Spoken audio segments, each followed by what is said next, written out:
Farm Bureau guest line now to visit with Mike Bianco, head baseball coach at Ole Miss.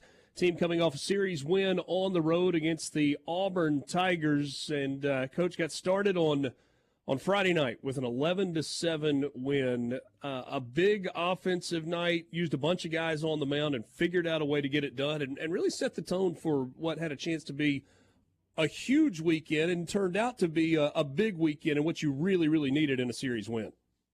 Yeah, we did, and you're right, and we really haven't done that in a while on Friday night, so it was good, and, it didn't start off great because, once again, we kind of were sloppy in the field behind Riley Maddox, but, he gutted it out and really made some quality pitches and got, through 5 innings with only 1 earned run. But like you mentioned, which we haven't done on Friday. We've had some good performances by Riley, but what we haven't done is score on Friday, and we were able to score some runs and put ourselves in a position to, obviously, take the lead in that series on the first night. And then Saturday night's game, I mean, it's one where you get a run in the top of the 9th inning, you get the 5-4 win. It was, and I want to talk in a second more about Andrew Fisher and the weekend that he had individually, but he gets the sac fly on Friday night in the 9th inning. And you're able to hold him off in the bottom of the 9th. Yeah, he had a terrific weekend, obviously, but I think that the story of that game was, a solid Liam Doyle, but Liam ran out of gas early. On us, and we had to get to the pen, and Josh, came in, and again, we're, not far removed from surgery, right? His first year, coming out of surgery, and he hasn't really been sharp. There's been outings where, we've seen, glimmers of what he was in 22. He comes out, we give up a run his first inning, when he comes in relief. But then after that really shuts it down. And really, I thought, and I said it in the post game, maybe the sharpest he's been and most dominant he's been all year. So that was a bright spot. And then obviously Mendez to give us 3 scoreless, 3 hitless, I think, if I remember right, to finish the game off. And so not only do we win the weekend, but, the 2 pieces of the bullpen that we are going to need the next couple weeks, really shined, I thought, in that game. I know when you get to this point of the season, you're not really thinking about how old a kid or a young man is anymore, but you also look up and you're like, okay, that's a true freshman out there in Wes Mendez who's had some opportunities and has had to take some lumps and has looked really good at times, and he goes out and gives you 3 to close it out and win an SEC game. That's a pretty big deal. It is a big deal, and and I've said it for years.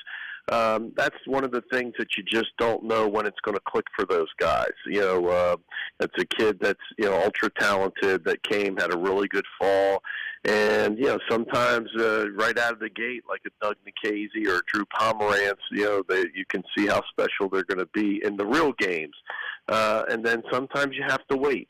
And for some guys, you wait, a few years, unfortunately. But Wes has shown again, some glimmers, as I mentioned with Mount. He showed some glimmers of what he can be, here, in the second half of the season. Yesterday, kind of a roller coaster of emotions. You come out of the gates and you have the big first inning, stake to a 5-0 lead. Feels like everything's feeling good, and then Auburn just kind of chips away, and that lead bleeds away. They finally take the lead in the top of the 7th. It's back and forth at the end. You get the massive hit from Fisher in the top of the 9th to take the lead, and then able to hold it in the bottom of the 9th. That happened with 2 outs. I know that's a disappointing loss and kind of a gut punch walking away from what felt like could have been a sweet weekend.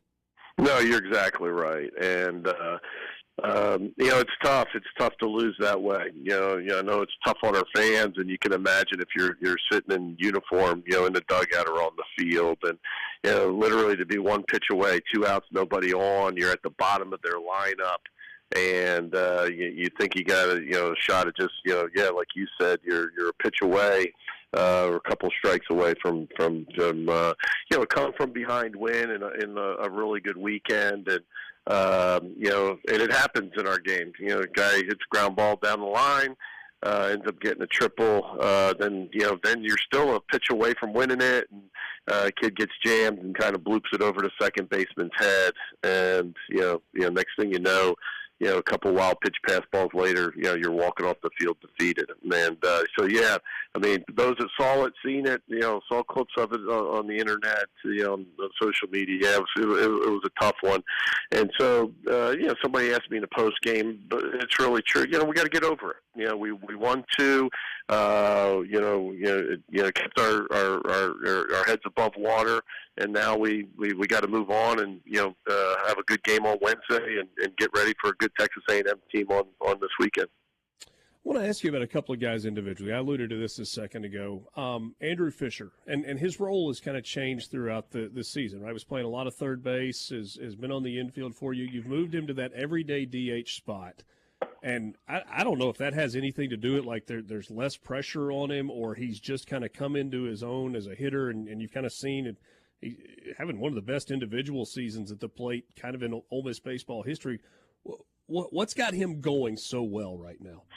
I don't know, but sometimes you can look at it and the numbers don't show. He's got worse numbers DHing. So if you're saying, hey, you moved him to DH and he's doing really well, I don't necessarily know that's it. I think it's more that he's gotten some giant hits, over the past few weeks, and Leger has kind of carried us, offensively and with his numbers and throughout the year. But now when you look up at Fish with 18 home runs, he's far away leading the team in RBIs, and now got his average back over 300. Swinging it well, and certainly, a huge part of this weekend. But I really think he's been, super consistent throughout. And I hear what you're saying, because the reason I kind of know those numbers is because I asked for him last week. And oh, wow. And so he. But one of the things that I love about him is he wants to win. He wants to win more than anybody. He's just a great competitor.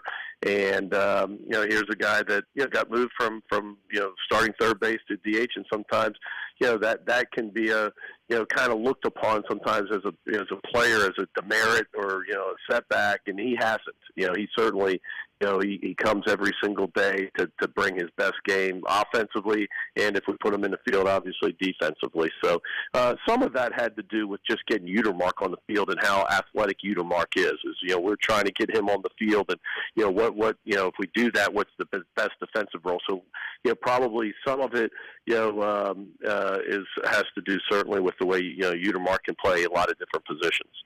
And he's the other guy that I wanted to ask you about. I know you don't like comparing players, and so I'm not comparing him to an individual player, but kind of physicalness and career evolution. I was thinking about Kemp Alderman and the jump that he made freshman to sophomore and then sophomore to junior, and especially that sophomore to junior year where he cut way down on strikeouts and he got better at not chasing the breaking ball away and in the dirt.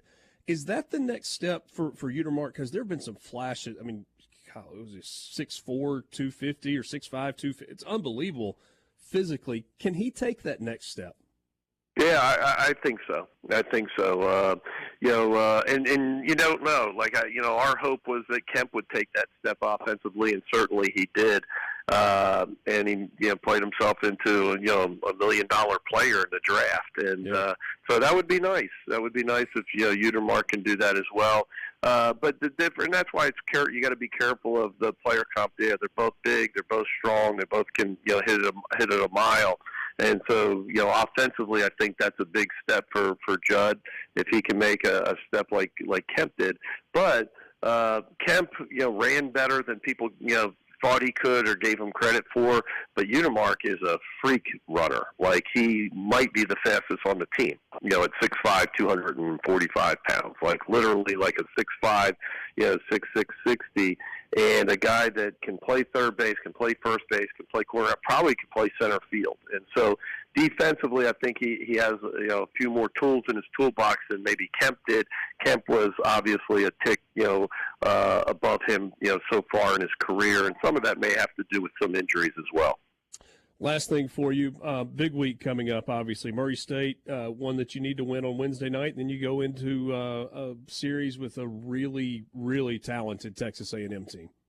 Yeah, they're super good, and they had a rough weekend in Baton Rouge, obviously, and haven't had a chance to really see that or pay too much attention because they were playing a lot of times when we were playing. So Right. I saw the scores, and not sure exactly how the scores came about, but I think it was a weekend that they're probably disappointed in, obviously being ranked number one in the country, and then